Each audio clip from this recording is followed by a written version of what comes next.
April? April? Yeah? I'm sorry. All of these are wrong. The figures are all wrong. Well, Margot, how can that be? I mean, I used the rating card you gave me and the new rates. Let me look at that. Wait a minute. See?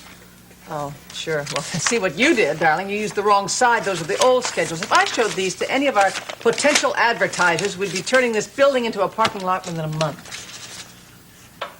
Margot, I'm really sorry. I just can't seem to keep my mind on my work today. It's in other places. Like New York? Oh, I haven't been able to think of anything else since we stepped off the plane. I keep wondering how soon we're going to take another trip out to the airport, this time for a one-way trip. Draper just can't wait to go there. No, he can't. And I just don't want to leave Monticello. Just the thought of having to leave this job rather upsets me. I like working here. Darling, I just think he's asking you to make too big a sacrifice for this stupid job offer. Margot, you have no idea how much Draper wants that stupid job. All I know is how miserable it's making you. Oh, darling, your happiness means so much to me. Well, look, don't you worry about it. I can adjust. Well, I just cannot believe that it's going to happen. Oh, it's gonna happen all right.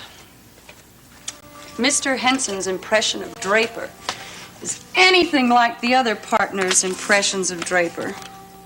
He's as good as hired. Henson?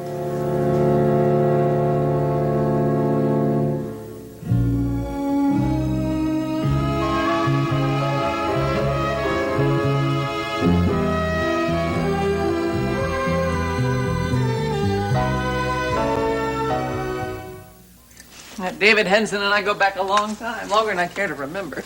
In fact, he was my attorney in New York when I first went into the publishing business. Sounds like you two are old friends, huh?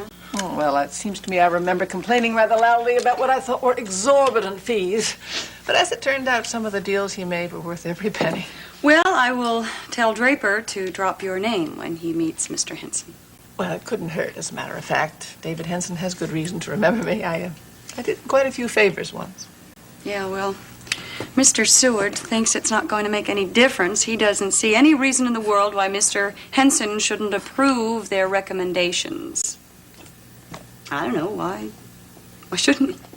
Yeah, why shouldn't he? Come in! Oh, am I interrupting anything? No, as a matter of fact, we were just discussing a soon-to-be mutual acquaintance. Yeah. Well, you seem to have returned from New York none the worse for wear. Well, I will be honest with you. I can see where people are attracted to New York. Has a lot to offer. Especially for Draper right now. Yeah. When I talked to Miles last night, he said that you told him that it's been a successful trip. Yeah, I guess that all depends on your point of view, though. Nicole, I think you probably realize how April feels about this impending trip to New York. Well, I realize that she's not too happy about relocating, but sometimes that's necessary in the business world. Oh, come on. Draper can certainly practice his profession here in Monticello just as well as he can in New York. And I happen to think he's being very selfish, asking April to leave her home, to leave her family. Margot, that's something that's going to have to be resolved between Draper and April. Yes, thank you. And I really would like to change the topic, or else I may be the sole ruination of WMON. Doubt that. No, I think what she is referring to is the fact that she can't seem to concentrate today. Yeah. Oh, maybe you're hungry. It's almost lunchtime. You going to be able to keep our date with Miles? Well, I really don't think so, Nicole. There's a whole lot of work I have to do over. No, darling, really, I think you should take a lunch break. Maybe it'll help you get your mind back on the track. Well, thanks. Why don't you join us, Margot? Wish I could, but I'm afraid my schedule today does not allow me the luxury of a lunch break. Now, in fact, I have a young man coming for a job interview pretty soon. Oh, no, Margot, come on. I told you you're really working too hard again. This happens to be a favor to a friend. And if this friend, Owen Madison, hadn't been kind enough to do me a favor, Draper would not have had the Page Madison case. You're seeing a friend of Owen Madison's? Oh, I'm seeing his son. It seems he's in the job market and he wants to go into broadcasting. Huh. Has he ever done any television? I don't know. I haven't seen his resume. You know, I think we better leave. Miles has a patient at 1:30, and our boss does not approve of us taking lunches longer than an hour. Don't forget that. Hurry back. Bye. See you later. Bye. Oh, Give my wait best a to minute. Miles. Will you, forgot why I came in. Oh. A story just came in, and I think we might want to use it for the 6 o'clock news. Oh, what was that? nominating committee has finally come up with their, nominee for the district attorney's office. Logan Swift is going to be running for re-election. Did it, and I knew you could do it. Well, I knew it. Sure glad you knew it. I've spent the last couple of weeks trying to convince myself of the idea that a career in law is not all that important, and I didn't succeed. I wanted this nomination.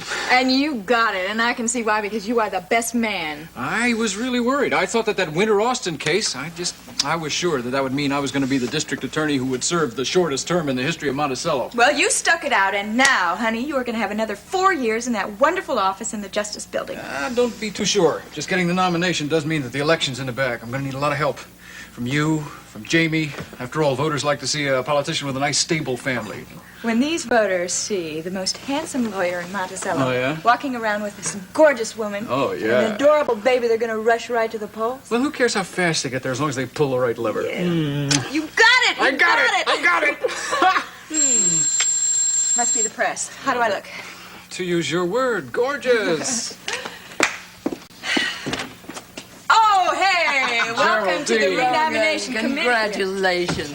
I got a phone call from a friend who's on the committee, and I'm delighted at the news. Thank you so much. I have no doubt that with some judicious campaigning, you're going to have another term in office. Oh, thank you for that vote of confidence.